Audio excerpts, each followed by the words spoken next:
I wanted to talk about something that happened to me years ago, and I'm still stuck with it. I worked at a company for a while and was fired for no reason. Later, I found out that the son of the company's boss had come to work instead of me. Every time I went to apply for a job, they would reject me or make me fill out a form and say, "We'll call you back." I had lost my self-worth. My self-confidence had disappeared. I felt like I was superfluous in this world. This situation had completely depressed me.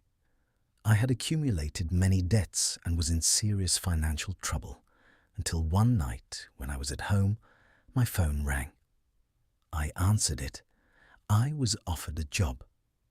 It's possible that I had introduced myself to various places I had previously visited. He said there was a job as a security guard in a cemetery and asked if I wanted to work there. The offer of a job as a security guard in a cemetery seemed strange to me, but since I was unemployed, I accepted. How did I know that guarding those tombstones would change my life? My first job involved dealing with people, but this time I was alone with the dead. My heart was full of words and wishes. Maybe in the silence of the cemetery I would find the self-confidence I had lost again. Who knows? At that moment, I said maybe this would be a chance in my life, and I said yes to the job of guarding the cemetery. The next day, I went to the cemetery. The guards standing at the door asked my name and led me to the cemetery manager's office. When I went inside, an old man was sitting in the dim light and welcomed me. He said, "Welcome. Let me give you some information about your job before you start working." The manager was a kind and caring person. He said, "Don't be afraid. You'll be working as a guard. This is a safe place." The cemetery was located on the edge of the city among the trees and offered a good salary. After talking to the manager, I agreed to start working. That night was the first time I came to the cemetery for work. I had a strange feeling. The moonlight falling on the stones of the cemetery, and the wind blowing through the branches and leaves of the trees gave me a sense of peace that completely erased the thoughts I had about this job before starting work. My job was to guard the entrance to the cemetery and secure the environment inside so that no one could enter at night. The first few months of my work went well. Every night in the silence of the cemetery, I would dwell on my own thoughts. Over time, I would look at the stars at night and think about my dreams in my heart. Having never seen anything scary or frightening until then, I concluded that the cemetery was a place where the dead rested peacefully. As I was walking through the cemetery, I saw Ethan sitting next to a grave with his back to me, making strange movements with his hands, as if he were talking to someone or to people. His head was turning left and right, and he was saying things. I approached him and touched his elbow, but he didn't move at all. I touched him again. He slowly turned to the left and said in a low, weak voice, "Go." Ethan's words startled me a little. I touched him again and called his name. Suddenly he turned to me and screamed with all his might, "Go!" The sound of crying was coming from deep within the earth. When I first approached the grave, I realized that the sound of crying and screaming was coming from inside that grave. I kept repeating, "Oh my God, oh my God." I struggled to get away from there, but as I was walking away from that grave, my foot hit a stone and I fell on my face. My ankle twisted and it hurt. I couldn't get up. The blood that was flowing from my head was dripping down my face. At that moment, my phone rang. When I answered it, it was the cemetery manager. He shouted loudly and said, "Get out!" I don't know where a hard object or stone hit me on the head, and I couldn't remember anything else. Without asking how Ethan had a heart attack, I said, "Wow," when I saw my wife looking at me with worried eyes. I quickly ate a few bites and headed for the door. I really didn't want to go, because I might not be able to see my wife again, but I had no choice but to go to the cemetery and sit in the guardhouse until night fell. When I went inside the cemetery, I went everywhere except the place where I had seen the incident in my dream. I looked over there and saw that there was a grave far away from the other graves. I pointed the flashlight at that grave. I saw that the tombstone had cracked in several places and had even split apart. I wanted to quickly get away from there when the silence of the cemetery was broken. A voice told me, "Go," in my ears. It wasn't Ethan's voice, because Ethan was in the hospital.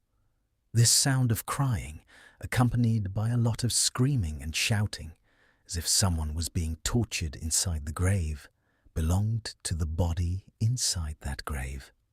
I walked away from there and went to the guardhouse. The noise was gone. I picked up the phone. I was playing a game on the phone when I noticed the clock on the wall for a moment. It was midnight. It was time to patrol the cemetery again. Why did I pick up the flashlight and go out? I didn't want to go near the same grave when I heard voices coming from it again. I turned my flashlight toward that grave. I saw some people on top of the same grave, wearing black clothes. I slowly approached them. I was behind them, but they didn't notice me. At that moment, I wanted to run away, but I fell to the ground. My flashlight fell from my hand onto the ground. Its bulb broke. It couldn't illuminate anything except a faint light. Suddenly, a voice came from that area, and the sound of crying increased. I felt like an earthquake was happening in the cemetery, and my knees buckled in fear, and I fell to the ground on both knees. As soon as I hit the ground, I quickly opened my eyes. There was no one around me. The grave was empty, the dirt on the grave was undisturbed, and the flashlight was lying on the ground. But it was still working, and on. I had seen the flashlight bulb break. The flashlight illuminated part of the grave. Without taking the flashlight away, I went to where it was shining. I saw writing on the gravestone. When I looked closer at the writing, I saw that it was written in blood. As soon as I read the writing, the same voices came again, laughter and crying. I heard the screams and shouts that I had always heard from inside the grave. I quickly took the flashlight and ran to the guardhouse. I locked the door from inside. I sat on a chair. I looked at the clock. It was still 3 a.m. I said, "Oh my God, how is this possible?" I had been out for a few minutes and came back. Why hadn't the clock moved forward? I thought the clock had broken, but the ticking sound showed that it was intact. I looked at the clock for a few moments. A few minutes passed, and everything was normal. I put my head on the table and fell asleep. When the manager shook my hand, I opened my eyes. I was so sweaty that the place where I had laid my head was wet. I didn't know if I was having another nightmare or if it was real. I didn't know what to do. I gathered myself. The manager put a chair in front of me, and I sat down.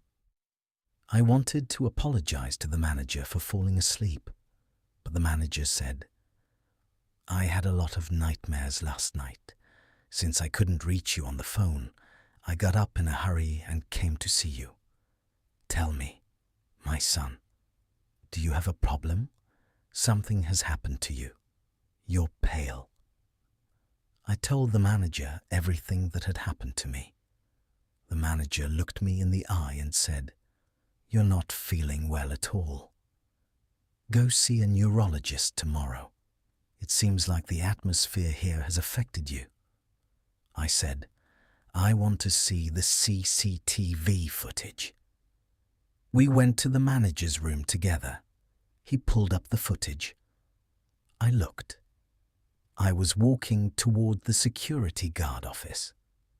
The camera outside the guard office had recorded only this: I wasn't feeling well at all.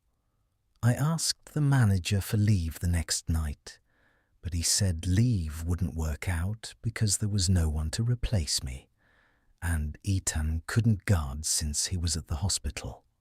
I sat with the manager in the guard room until morning. It was time to hand over the shift to the morning guard. The door to the guard room opened and the guard came in. I acted as if nothing had happened. He greeted me and then started talking. I was speechless. I couldn't speak.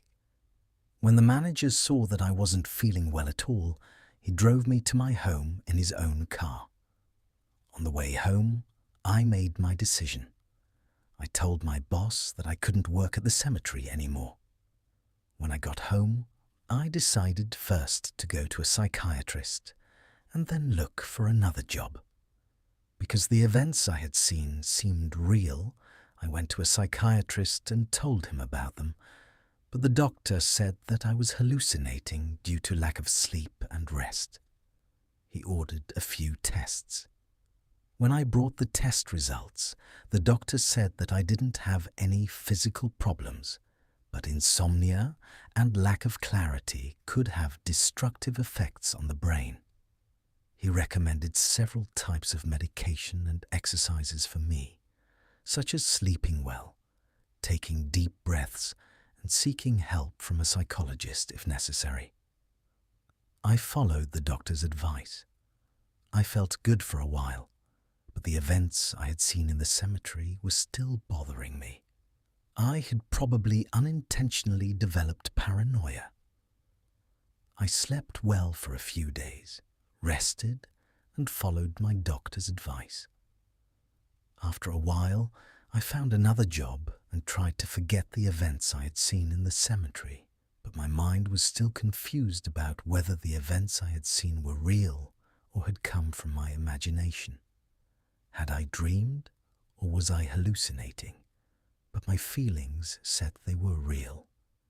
In short, after a while, my life returned to its previous state until I saw myself next to that grave again at night, and I began to experience mental and psychological problems in my life because I dreamed of being next to that grave every night.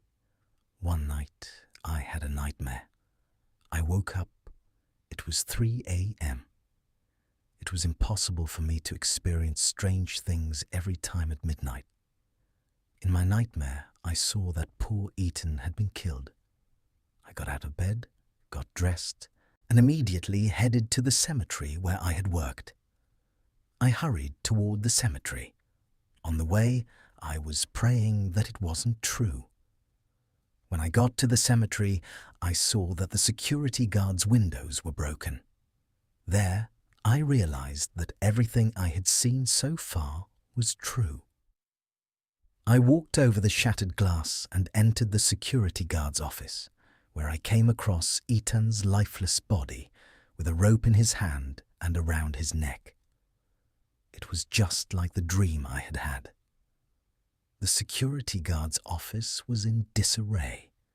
I quickly went outside and called the police. A police patrol arrived with an ambulance. They took Ethan's body away. They put me in a police car and took me to the police station. What was I doing there at that time of night?